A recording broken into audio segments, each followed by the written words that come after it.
कि धोती को जरा सा नीचे खिसका लेने से तुम्हारी उंगली ढक सकती है, फिर भी तुम्हारे चेहरे पर बड़ा विश्वास है। क्या तुम इतना भी नहीं जानते कि धोती को जरा सा और ज्यादा नीचे खिसका लेने से तुम्हारी उंगली और ज्यादा ढक सकती है?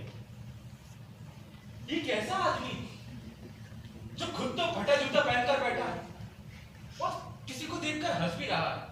अरे भाई, अगर फोटो ही खिंचवाना था तो ठीक जूते पहन लेते, या फोटो ना खिंचवाते। फोटो ना खिंचवाने से क्या बिगड़ता?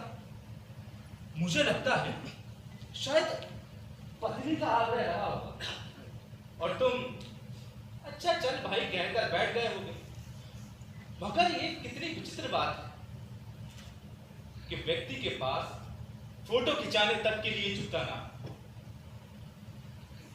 मैं तुम्हारे इस फोटो को बार बार देखता,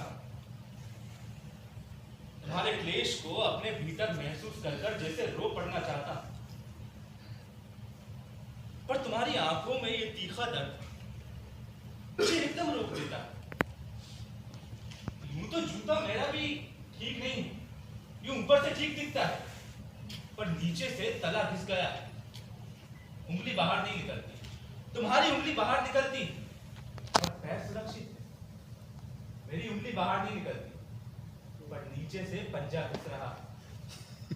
तुम फटा हुआ जूता भी बड़े ठाठ से पहने हो। तुम्हारी ये व्यंग मुस्कान मेरे हौसले पस्त कर देती। अरे कौन सी मुस्कान है ये? जवानी मुस्कान। क्या इस व्यंग मुस्कान को तुम कैसे दिखा रहे हो? क्या तुम इतना भी नहीं जानते कि इस व्यंग मुस्कान को छुपाने के लिए तुम्हें कितना दर्द सहना पड़ता होगा? प्रेमचंद्र के फटे जूते टोपी का नाम। लेखक, मेरा जीवन बहुत उबड़ खाबड़ रहा। जो सपाट रास्तों के राही हैं वो मेरे साथ ना ही चले। जूते फटे हो चाहे ना हो, इससे कोई फर्क नहीं पड़ता। मुद्दा ये है कि हम चल रहे हैं या नहीं। मुझे मेरी कहानी लोगों से कहने दो लेखक, और तुम भी सुनो। मैंने तो जीवन में बहुत थपेड़े खाए। मैं जानता हूं प्रेमचंद, तुम्हें दर्द मिला है, बार बार दर्द मिला है, पर यह दंड सज्जनता का दंड है।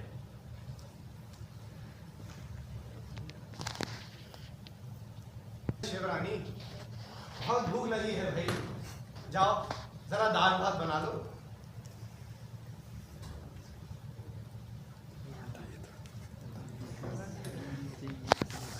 आया रे मुसाफिर, कौन दिशा को जाना है, कौन दिशा से आया रे मुसाफिर, कौन दिशा।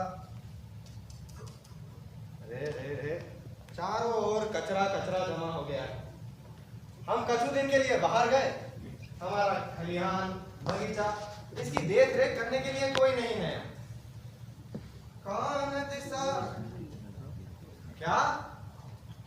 हाँ हाँ, ये हमारी गैया है दुलारी, बहुत प्रेम से पाले हैं इसको। अभी बताए ना कि हम तो कुछ दिन के लिए बाहर गए रहे, तब ही इसे कुछ खाने को नहीं मिला। अभी लाते हैं, अभी लाते हैं। कौन दिशा से आया रे मुसाफिर, कौन दिशा को जाना है। लो हाँ, अच्छे से अपना हरा हरा घास खाओ, और ये बछड़ा को भी खूब दूध पिलाओ। हाँ, कौन दिशा से आया रे मुसाफिर, कौन दिशा को जाना है, कौन दिशा से आया रे मुसाफिर। अरे भाई, तुम्हारी भी कैसी हालत हो गई है? अरे बीमार हो गए थे का? हम कछु दिन के लिए बाहर गए तो तुम तो पूरे मुरझा गए। कौन पानी वानी नहीं देता था तुमको? खैर, हम अभी ले आते हैं तुम्हारे लिए पानी।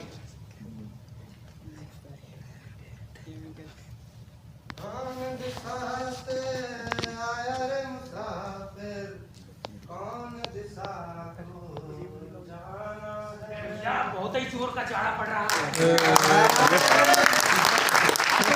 मेरा नाम है चुन्नू, चुन्नू लाल बरबसिया। हम आ रहे हैं बनारस से और जाना है लम्ही। अरे प्रेमचंद जी के गांव लम्ही। सुबह सुबह का समय है, कोनो दिखाई भी तो नहीं दे रहा है। अरे कोनो बैलगाड़ी ही मिलती तो बैठ के चले जाते। अरे भैया, ओ भैया, हाँ आप ऐसे कह रहे हैं कि लम्ही जाने का रास्ता देखे हो का? कौन हाथ पे? अच्छा उल्टे पे? अच्छा सीधे हाथ पे। ठीक है भैया, धन्यवाद। जय राम जी की। हाँ तो भैया आप चलते हैं।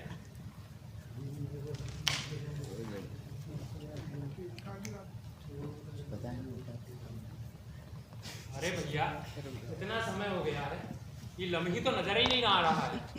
अरे ये तो लिखा है प्राथमिक शाला लम्ही। ये तो वही बात हो गई, बगल में छोरा और गांव में डिंडोरा। हाँ तो भैया लम्ही तो पहुंच गए। अब प्रेमचंद जी का घर भी ढूंढ लेते हैं, बहुत लोग जानते हैं उनको, बहुत नाम है उनका।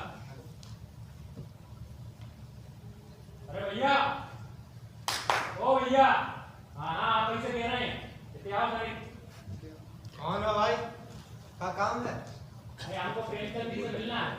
ये घर उन्हीं का है साहब, आप मिलवा सकते हैं हमको। कौन विशेष काम है का? हमें बताइए। जरूरी काम है, उन्हीं को बताएंगे। तो मिलवा सकते हो तो बताओ, कि तो हम जाए यहाँ से। अरे ठहरिए, इतना जाड़ा में बड़ी दूर से आ रहे होंगे, बैठिए जरा, गुड़ पानी पीते जाइए। अरे नहीं, तुम मिलवा सकते हो तो बताओ। चलिए ठीक है, आप यहाँ बैठिए, हम अभी उन्हें बुला लाते हैं। बैठिए। हाँ जाओ, बुला के लाओ। अभी आजकल के नौकरन को भी सब कुछ जानना है, क्या नाम है, क्या काम है, कौन गांव से आ रहे हैं, कौन गांव को जाना है।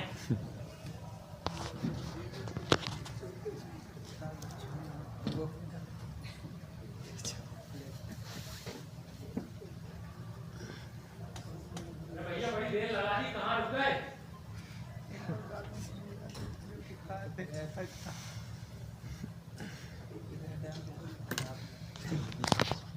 ठीक है भाई, पानी।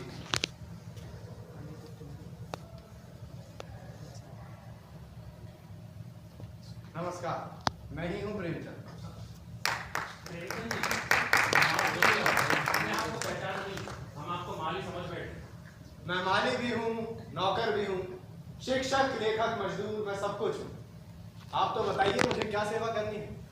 इलाहाबाद में गोष्ठी का बहुत बड़ा आमंत्रण है, आप आइएगा जरूर। आपको आमंत्रित करने आए हैं। हाँ, मैं जरूर आऊंगा। ठीक है तो हम चलते हैं। नहीं, रुकिए, आप कुछ भोजन पानी करके जाइए। अरे शिवरानी, दाल भात सब्जी रोटी सब तैयार है ना? अरे नहीं, हम भोजन नहीं करेंगे। हमको बहुत सारा काम है, बहुत लोगों से मिलना है, बहुत लोगों को आमंत्रित करना है। अच्छा, चलिए, मैं बाहर छोड़ देता हूँ आपको। जी नमस्कार।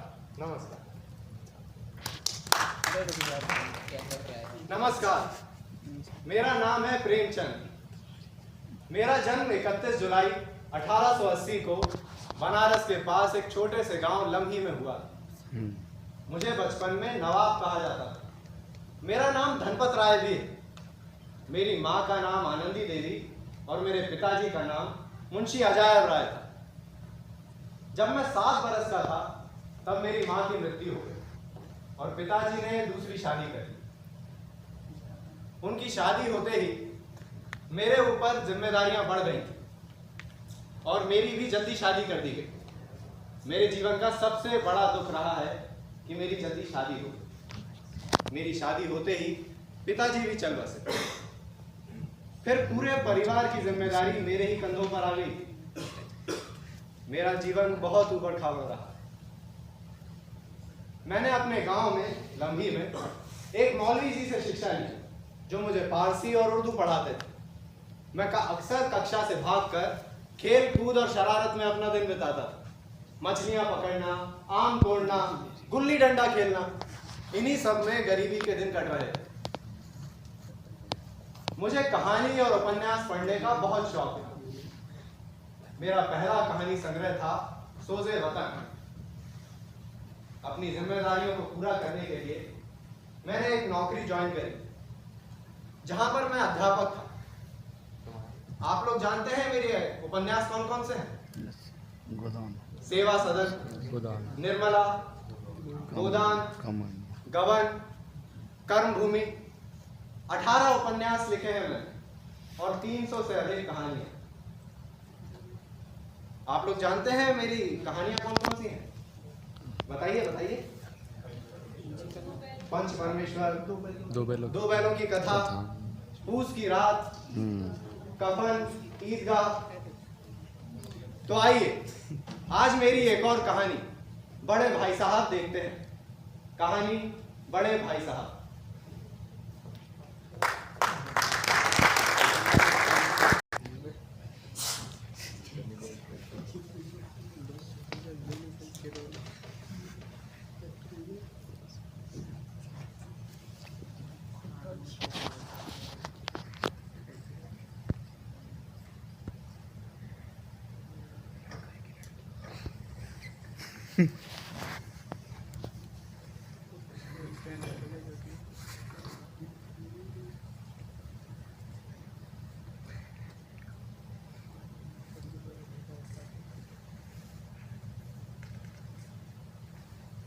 मेरे बड़े भाई साहब मुझसे 5 साल बड़े थे, लेकिन 3 दर्जे आगे। उन्होंने भी उसी उम्र में पढ़ना शुरू किया जब मैंने शुरू किया, लेकिन तालीम जैसे महत्व के मामले में जल्दबाजी से काम लेना पसंद न करते थे। इस भवन की बुनियाद को खूब मजबूत डालना चाहते थे, जिस पर आलीशान महल बन सके। 1 साल का काम 2 साल में करते थे और कभी कभी 3 साल भी लग जाते थे। जब बुनियाद ही पुख्ता ना हो तो मकान कैसे पायदार बने? मैं छोटा था और वो बड़े थे। मेरी उम्र 9 साल थी और वो 14 साल के थे। उन्हें मेरी तंबी और निगरानी का पूरा जन्मसिद्ध अधिकार था और मेरी शालीनता भी इसी में थी कि उनके हुक्म को कानून समझूं। भाई साहब स्वभाव से बड़े अध्ययनशील थे। हर वक्त किताब खोले बैठे रहते और शायद दिमाग को आराम देने के लिए कभी कॉपी पर तो कभी किताब के हाशियों पर चिड़ियों, कुत्तों, बिल्लियों आदि की तस्वीरें बनाया करते। कभी एक ही नाम, शब्द या वाक्य को 10-20 बार लिख डालते। कभी एक शेर को सुंदर अक्षरों से नकल करते। कभी ऐसी शब्द रचना करते जिसका ना कोई अर्थ होता ना कोई सामंजस्य। मसलन मैंने उनकी कॉपी पर एक बार ये लिखा हुआ देखा, स्पेशल अमीना, भाइयों भाइयों, दरअसल भाई भाई, राधेश्याम, श्रीत राधेश्याम। इसके बाद एक आदमी का चेहरा बना हुआ था। मैंने चेष्टा की कि इस पहेली का कोई अर्थ निकालूं, लेकिन असफल रहा और भाई साहब से पूछने का साहस भी नहीं हुआ। भाई साहब 8वीं जमात में थे और मैं 6वीं में। उनकी रचनाओं को समझना मेरे लिए छोटा और बड़ी बात थी। मेरा जी पढ़ने में बिल्कुल न लगता था। 1 घंटा किताब लेकर बैठना भी पहाड़ था। मौका पाते ही हॉस्टल से निकलकर मैदान में आ जाता। कभी कंपनी उठाता और कभी भारत की चक्कर उठाता और कभी चार बारी पर चलकर नीचे कूद रहे हैं। वाटे पर दबार आगे पीछे का आनंद ले रहे हैं। लेकिन कमरे में आते ही भाई साहब का रौद्र रूप देखकर प्राण सूख जाते। उनका पहला सवाल होता, कहां थे? हमेशा ये सवाल इसी ध्वनि में पूछा जाता था और इसका जवाब मेरे पास केवल मौन था। ना जाने मेरे मुंह से ये बात क्यों ना निकलती कि जरा बाहर खेल रहा था। मेरा मौन कह देता था कि मुझे अपना अपराध स्वीकार है और भाई साहब के लिए भी इसके सिवा और कुछ इलाज ना था कि रोश में मिले हुए शब्दों से मेरा सत्कार करें।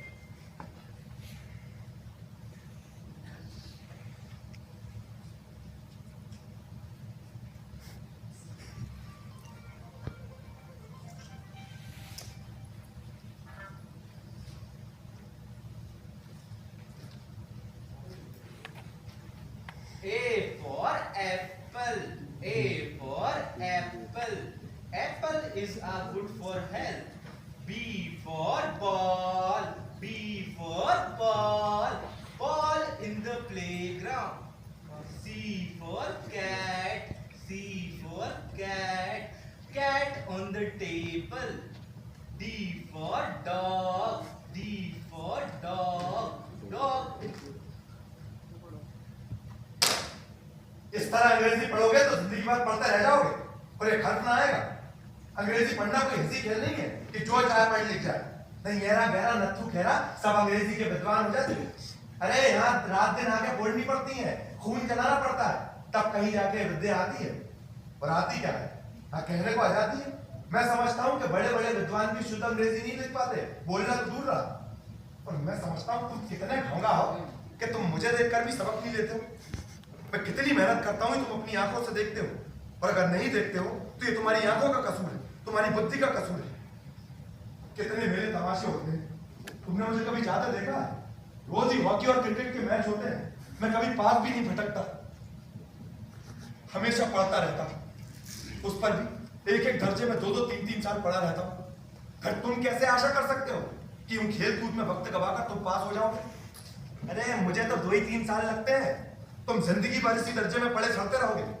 और अगर तुम्हें इसी तरह उम्र गंवानी है ना, तो बेहतर है कि घर चले जाओ और मजे से गुल्ली डंडा खेलो।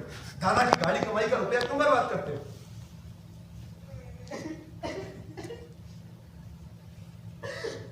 ये रताड़ सुनकर आंसू बहाने लगता।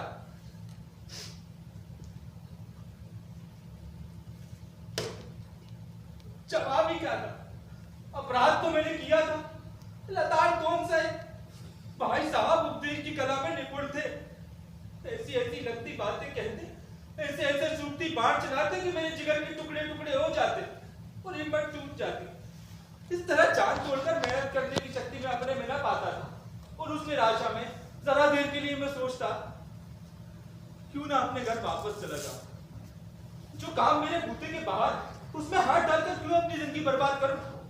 मुझे अपना इस तरह मूर्ख रहना मंजूर था, लेकिन उतनी मेहनत से तो मुझे चक्कर आ जाता था।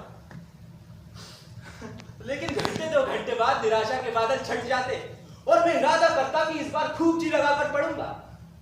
झटपट एक टाइम टेबल बना डाला, बिना कोई नक्शा बनाए, बिना कोई स्कीम तैयार किए काम कैसे शुरू करूं?